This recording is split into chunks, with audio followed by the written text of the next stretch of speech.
Hello, welcome back to बुल्की उड़ान। कैसे हैं आप लोग? आई होप आप लोग काफ़ी अच्छे होंगे। तो आज के इस वीडियो में मैं आप लोगों के साथ अपनी मॉक टेस्ट की मार्क्स शेयर करने वाली हूं। जैसा कि आप लोगों को मैंने बताया था कि हर संडे जो है मैं मॉक टेस्ट लगाती हूं, लेकिन इस संडे को मैं नहीं लगा पाई क्योंकि कुछ कारण की वजह से।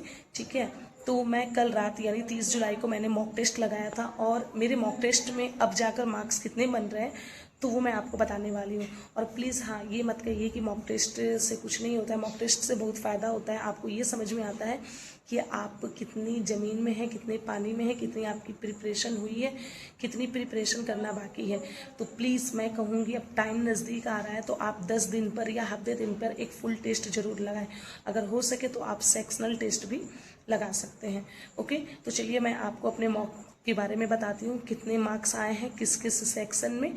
और आप लोग भी अपना जो मार्क्स है वो कमेंट सेक्शन में शेयर कीजिएगा और अपने सब्जेक्ट के बारे में शेयर कीजिएगा कि आपका सब्जेक्ट जो मैथ और साइंस है उसमें कितने मार्क्स आ रहे हैं, मैथ्स में कितने आ रहे हैं, साइंस में कितने आ रहे हैं। इससे मुझे भी समझ में आएगा कि आपकी कितनी प्रिपरेशन है और आपको क्या चीज़ें और मेरे को हेल्प करनी है और क्या चीज़ें आपसे मुझे हेल्प लेनी है। ठीक है, और प्लीज़ साइंस वाला टर्म मेरा थोड़ा अभी भी जो है वो स्लो है। अभी मेरा साइंस ठीक नहीं है, लेकिन मैं आप लोगों से प्लीज़ रिक्वेस्ट करूँगी कि कोई किसी और भी चैनल के बारे में बताएं जहाँ से मैं साइंस और अच्छे से पढ़ सकूँ, थोड़ा सा हाई लेवल का। ठीक है, तो चलिए मैं दिखाती हूँ और आप लोग अपना भी कमेंट सेक्शन में ज़रूर शेयर कीजिए। ओके, तो मैं आप लोगों को अपने मॉक टेस्ट के बारे में दिखाने जा रही हूँ कि इससे पहले भी मैंने एक मॉक लगाया था और फिर से मैंने मॉक लगाया है। तो इस बार की मेरी जो मॉक टेस्ट है उसमें मेरे मार्क्स कितने आए हैं। तो मैं जो मॉक है वो मैं टेक्स्ट बुक पर लगाती हूँ। मैं आपको दिखाते चलती हूँ। देखिए, जब आप टेक्स्ट बुक खोलेंगे तो ऐसे मैं आपको दिखाते चलूँ। पहले आप रहेंगे होम वाले पे, आपको जाना है टेस्ट पर। तो यहाँ पे लाइव टेस्ट भी जो फ्री के कुछ आते हैं और कुछ जो आपने परचेस किया है, तो ये मेरी परचेस वाली टेस्ट है। तो देखिए यहाँ पे C TET and state TET भी लिखा हुआ है, प्रीवियस ईयर पेपर। और यहाँ पे KVS NVS TGT UP TET, जो कि मैंने एग्ज़ाम से पहले 6 UP टेट का 6 टेस्ट लगाया था। यहाँ पे SSC का है, ये न्यू वाली अपडेट हुई है इसलिए यहाँ पे एक टेस्ट भी नहीं दिखा रहा है। हालांकि SSC के भी कई सारे मैंने दिया है। यहाँ पे भी PSC TGT मतलब हर किसी का है। तो यहाँ पे C TET and S TET वाले को मैं आपको दिखा रही हूँ। ओके, तो जब इसको आप ओपन करेंगे तो यहाँ पे देखिए सी टेट ऑफिशियल पेपर्स, तो इसे मैं टच करूँगी। हालांकि बहुत सारे इसमें पेपर्स मेरी सिस्टर ने भी दिया है, मैंने भी दिया है, लेकिन पहले मैंने उस टेस्ट को दिया है जो मेरी सिस्टर ने नहीं दिया था। क्योंकि कभी कभी क्या होता है, वो री अटेम्प्ट वाला होता है ना, तो कन्फ्यूज़न होता है कि री अटेम्प्ट करके कहीं मार्क्स तो नहीं अपना बढ़ा कर दिखा रही हैं। तो ये चीज़ें थोड़ा सा डाउट वाली लगती है, तो इसलिए मैंने सोचा मैं वो टेस्ट दूँ जो एक बार भी नहीं दिया हुआ है। तो देखिए, ये इस टेस्ट को एक बार भी नहीं दिया गया है।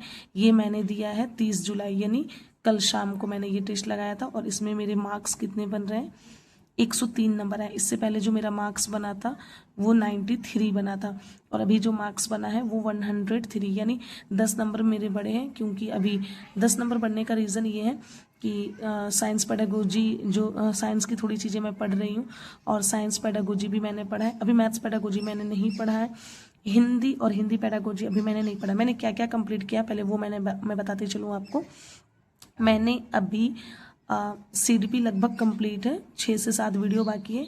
इंग्लिश और इंग्लिश पेडागोजी मेरी कंप्लीट हो गई है और साइंस में अभी मैं 12वां लेक्चर पे हूँ और साइंस पेडागोजी की 3-4 वीडियो ही मैंने देखा है, अभी पूरा मैंने नहीं देखा है। ठीक है, और उसके बाद मैथ्स पेडागोजी मेरा पूरा बाकी है और उसके बाद मेरा हिंदी पेडागोजी पूरा बाकी है और साइंस में भी मैक्सिमम बाकी है। 12 लेक्चर मैंने काजल धामी मैम का देखा है और पेडागोजी में भी 2-4 लेक्चर अभी बाकी है। तो कहने का मतलब है कि मैथ्स पेडागोजी मैं मतलब अपनी समझ के बेस पे भी कर लेती हूँ कि बच्चों को, क्योंकि as a maths teacher nature of mathematics तो पता है और बाकी चीज़ें समझ में आ जाता है कि बच्चों को कैसे हैंडल करना है, कैसे जो चीज़ें नहीं समझ में आ रही है पढ़ाना है। ठीक है, तो 103 नंबर आया और मैं इसे रिजल्ट आपको दिखाते चलूँ कि किस में क्या मार्क्स आए हैं, ताकि आप भी अपने मार्क्स और मॉक टेस्ट के जो मार्क्स है वो शेयर करें। देखिए, इसमें से बहुत से लोग कहेंगे कि मॉक टेस्ट का कुछ खास असर नहीं पड़ता है। नहीं, ये मत कहिए कि खास असर नहीं पड़ता है। पड़ता है भाई। मॉक से आपको कम से कम अपनी कमज़ोरी पता चलेगी। इससे पहले मैंने दिया था तो 93 आया था, या हो सके इसमें ज़्यादा आया है तो इसका लेवल थोड़ा ईजी हो। ठीक है, ये हो सकता है। लेकिन फिर भी मॉक में जब तक 120 ना बने तब तक आप अपने मॉक टेस्ट को अच्छा मानकर मत चलिए। आपको मॉक में 120 का टारगेट करना है कम से कम पास होने के लिए, और आप चाहते हैं कि आपका रियल एग्जाम में 120 मार्क्स आए तो 140 का आपको टारगेट लेके चलना पड़ेगा। ठीक है, और मॉक फ़ायदा करता है। और ये जो मॉक है ना, ये न्यू मॉक नहीं है, ये प्रीवियस ईयर क्वेश्चन पेपर है। आप जैसे बुक में PYQ लगाते हैं वही मॉक तो इसके अंदर है ना। ठीक है, तो चलिए मैं दिखाते चलूँ आपको। देखिए, पेडागोजी में मेरा 24 नंबर आया है, 6 क्वेश्चंस मेरे गलत हुए हैं। और गणित और विज्ञान, मैथ्स और साइंस जो है वो आपका अलग अलग नहीं दिखाता है, एक ही में दिखाता है। कभी मैं लैंग्वेज हिंदी कर लेती हूँ, कभी इंग्लिश कर लेती हूँ, चीज़ें अगर नहीं समझ में आती है तो यहाँ से आप लैंग्वेज भी स्विच कर सकते हैं। हिंदी पेडागोजी में मेरा 20 आया, अंग्रेजी में 20। देखिए, अंग्रेजी पेडागोजी में पढ़ ली हूँ, उसके बावजूद 20 आ रहा है। हिंदी पेडागोजी भी मैंने नहीं पढ़ा है। मैंने नहीं पढ़ा का मतलब ये नहीं है कि मुझे जानकारी कुछ भी नहीं है। पिछली बार की सीटेट के लिए मैंने पढ़ा तो था, ऐसी बात थोड़ी है कि दिमाग में सारी चीज़ें निकल गई हैं, दिमाग में है, लेकिन पढ़ लूँगी तो और रिवीजन हो जाएगा। इसीलिए मैंने हिंदी पेडागोजी पे भी ध्यान नहीं दे रही हूँ, साइंस पे, और सोच रही हूँ कि CDP और इंग्लिश कंप्लीट हो जाए। तो इंग्लिश तो हो गई मेरी कल कंप्लीट, कल मैंने इंग्लिश कंप्लीट करने के बाद ही टेस्ट दिया था रात में। ठीक है, अब यहाँ पे हिंदी में 20, अंग्रेजी में 20, गणित और विज्ञान में अब अलग अलग मैं करके दिखाऊंगी कि गणित में कितना आया है और विज्ञान में कितना आया है। 1 मिनट, सॉल्यूशन में जाके ये दिखेगा, और इस पे जब हम लोग टच करेंगे तो ये गणित और विज्ञान, तो चलिए ऊपर वाला जो है वो गणित है, आप देख सकते हैं। पहले गणित का हम लोग देखते हैं मैथ्स में कितना है। 1 2 3, मतलब सही वाले को काउंट करेंगे। 1 2 3, 3 के बाद 4 5 6 7 8 9, 9 के बाद 10 11, 11 के बाद 12 13 14 15 16 17 18 19, 19 के बाद 20 21 22 23 24, यानी मैथ्स में मेरे 24 नंबर आए हैं, 30 में 24। ठीक है, तो 30 में 24 को मैं खराब नहीं मानती हूँ। मैथ्स में मेरे 30 में 24 नंबर आए हैं तो खराब नहीं है, लेकिन मैथ्स मेरी अच्छी है तो पूरा 30 आउट ऑफ 30 आना चाहिए। तो देखिए क्या गलत हुआ है। निम्नलिखित में से किसी मिडिल स्कूल में शिक्षार्थियों द्वारा साधारणता, अवसर, प्रायिकता के बारे में, देखिए ये क्या है, पेडागोजी है, गलत हुआ है। अभी मैंने आपको बताया अभी कि पेडागोजी अभी मैंने पूरा नहीं पढ़ा है, लेकिन कुछ चीज़ें समझ के बेस पे मैं कर लेती हूँ। लेकिन इसका मतलब है पेडागोजी मुझे पढ़ने की ज़रूरत है। यहाँ पे पेडागोजी गलत हुआ है, कुछ क्वेश्चंस भी गलत हुए होंगे। देखिए, समलम क्षेत्र के सूत्र के उत्पन्न को प्रदर्शित करने हेतु जिस संसाधन का ना उपयोग, देखिए ये भी पेडागोजी है, 2 पेडागोजी गलत हुआ है। गणित में प्रतिमान निम्नलिखित में से किसका निरूपण है, ये भी पेडागोजी है, 3 पेडागोजी गलत हुआ है और 1 क्वेश्चन गलत हुआ है। यानी आप यहाँ पे क्लियरली देख सकते हैं कि मेरा जो है वो 3 पेडागोजी गलत है और 1 मतलब जो कंटेंट है, कंटेंट में मेरा बस 1 सवाल गलत हुआ है और पेडागोजी में 3। पेडागोजी कितने नंबर का आता है, 10 नंबर का आता है, यानी 7 मैंने पेडागोजी सही किया है अपने समझ के बेस पे। 3 गलत है तो इसका मतलब अभी भी मुझे पढ़ने की ज़रूरत है।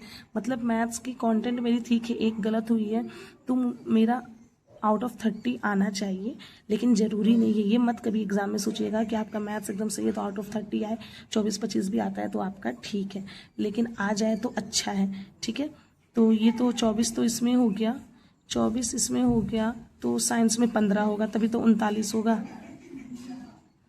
चलिए साइंस का भी देख लेते हैं। साइंस में भी मैंने नहीं पढ़ा है पूरा, और लेकिन 9-10 की भी चीज़ें आ रही हैं तो 9-10 का भी पढ़ना बाकी। अभी तो 6 to 8 ही पढ़ रहे हैं ना हम लोग। और काजल धामी मैम जो पढ़ाती हैं तो पूरी डिटेल्स, मतलब ऐसा नहीं है कि उनका पढ़ाया अच्छा नहीं है, अच्छा है, मुझे पसंद आता है, मैं खुद पढ़ती हूँ, लेकिन पूरी डिटेल्स वो नहीं बताते। वो PYQ जो प्रीवियस ईयर में क्वेश्चंस पूछे जाते हैं उसी के अकॉर्डिंग पहले समझाती हैं, दिन उसके बाद PYQs आपको कराती हैं, तो उस वक्त वीडियो में उनका PYQ सारा हो जाता है, लेकिन एग्जाम वाला नहीं हो पा रहा है। इसका मतलब ये कहीं ना कहीं साइंस हमें और डिटेल्स में पढ़नी पड़ेगी। ऐसा नहीं है कि मैं काजल धामी मैम का पढ़ना छोड़ दूंगी, मैं उनका भी देखूंगी। क्यों?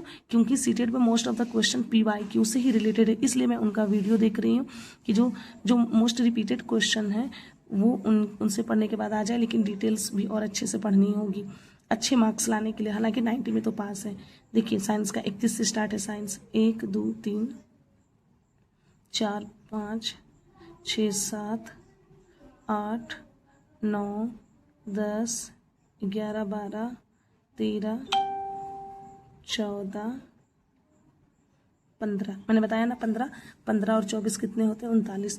तो 30 में 15 नंबर आए हैं। 30 में 15 नंबर बहुत ही गंदा नंबर होता है, अच्छा नंबर नहीं है। कम से कम अगर आए तो, अगर आपका कमज़ोर भी है तो 20 आना चाहिए। खैर कोई नहीं, इस पे हम लोग साइंस पे हम लोग ये करेंगे। अब मैं चलती हूँ, आपको दिखाती हूँ कि फ्री जो मॉक टेस्ट है वो आप कहाँ से लगा सकते हैं अगर आप परचेस करना नहीं चाहते। देखिए, जैसे आप जब टेक्स्ट बुक खोलेंगे तो आपको ऐसे ये होम दिखेगा। होम में आपको टेस्ट में जाना है, ठीक है। आप टेस्ट में गए, टेस्ट में जाने के बाद आप ये जो लाइव टेस्ट है ना, लाइव टेस्ट पे जाइएगा। देखिए, क्या इस लाइव टेस्ट में PYQs रहता है? तो हाँ, जो ये टेक्स्ट बुक वाले जो टेस्ट बनाते हैं ना, तो वो क्या करते हैं, PYQs का भी कुछ कुछ क्वेश्चंस या उससे रिलेटेड क्वेश्चंस डालते हैं, ठीक है। तो क्या SSC एग्जाम का देना है किसका? मैं टीचिंग पे करती हूँ, तो जितनी भी है वो टीचिंग से रिलेटेड आएगी। ये देखिए, BPSC अभी TRE 4 का मुझे लग रहा है कि वैकेंसी आ गई है या आने वाला है, कुछ ऐसा तो न्यूज़ है। ध्यान दिया नहीं है मैंने, बस ऊपर से थंबनेल देखा था। देखिए 6 to 8 की तो BPSC का तो हमारा है नहीं। हमारा देखिए CTET paper 2 math science mini live test 60 number का है। तो आप 60 नंबर वाला दे के देखिए ना, ये अभी मौजूद है, आप चाहें तो जाकर दे सकते हैं। और मैं दिखाती हूँ, CTET पेपर 2 सोशल साइंस के लिए है। देखिए, ये रजिस्टर करने को कह रहा है, ये 3 अगस्त को खुलेगा। ये भी मिनी है, CTET पेपर 2। देखिए, ये भी रजिस्टर करने को कह रहा है, ये 4 अगस्त को खुलेगा। CTET पेपर 2 सोशल साइंस, ये अभी आप स्टार्ट कर सकते हैं। देखिए, यहाँ पर रेट का भी आ रहा है, MP टेट का भी आ रहा है, ठीक है ना। JTET झारखंड टेट का भी आ रहा है, सुपर टेट का भी। देखिए, ये super TET mini live test super TET. तो जो सुपर टेट की तैयारी कर रहे हैं वो भी, तो जैसा कि मैंने बताया था, अभी मैं सुपर टेट की पूरी चीज़ें नहीं कर रही हूँ। पहले मैं थोड़ा सा CTET का क्लियर हो जाए तो सुपर टेट के बारे में भी हम लोग बात करेंगे, और पूरी डिटेल्स में मैं क्या पढ़ने वाली हूँ, कहाँ से पढ़ने वाली हूँ। और क्योंकि यही हम लोग के पास आखिरी मौका है सुपर टेट में एक सीट अपने लिए कंफर्म करने का, तो इसके बारे में भी हम लोग बात करेंगे। खैर, आज के लिए बस इतना ही। और हाँ, मैथ्स में आप चाहते हैं कि आपका मैथ्स अगर वीक है, आप चाहते हैं मैथ्स में आपका अच्छा मार्क्स आ जाए। देखिए, मैं एकदम जेन्युइन आपको बता रही हूँ कि जो मैथ्स है वो मैथ्स मैं कहीं से नहीं पढ़ रही हूँ, सेल्फ। और सेल्फ का मतलब यानी ऐसा नहीं है, सेल्फ का मतलब खुद से। मैंने SSC का मैथ्स पढ़ा हुआ है, तो उसके बेसिस पे मुझसे बन जाती है। तो मैं आपसे यही कहूँगी, आप जिस भी वीडियो लेक्चर को पढ़ रहे हैं पढ़िए, और जिससे भी आप पढ़ना चाहें यूट्यूब पे पढ़ लीजिए। उसके बाद PYQs ज़रूर सॉल्व कीजिए, क्योंकि PYQs जो है वो मोस्ट ऑफ द इम्पॉर्टेंट आपका है, क्योंकि वो बार बार रिपीट होता है। और मैं भी 5-5 क्वेश्चंस करके PYQ कराती हूँ, तो प्लीज़ आप मेरे प्लेलिस्ट को जाके देखिए। अभी मैंने ट्रेपेजियम का कराया है पूरा कंसेप्ट, पूरी ट्रेपेजियम के बारे में बताया है, बेसिक या क्या क्या चीज़ें होती हैं। जब आप बेसिक जान जाएंगे तो अगर क्वेश्चंस घुमा कर भी आएगा तो आप कर लेंगे। बेसिक चीज़ें बताए हैं ट्रेपेजियम के बारे में, और उससे रिलेटेड अभी तक 8 से 9 क्वेश्चंस पूछे गए हैं, वो 8 से 9 क्वेश्चंस भी मैंने कराए हैं, तो प्लीज़ जाके देखिए। और मैंने सोचा इसी तरह टॉपिक कर करके मैं सारे कराऊंगी, तो आप प्लीज़ मेरे प्लेलिस्ट में जाके एक बार चेक कर लीजिए। तो आज के लिए बस इतना ही। Thank you so much, bye bye.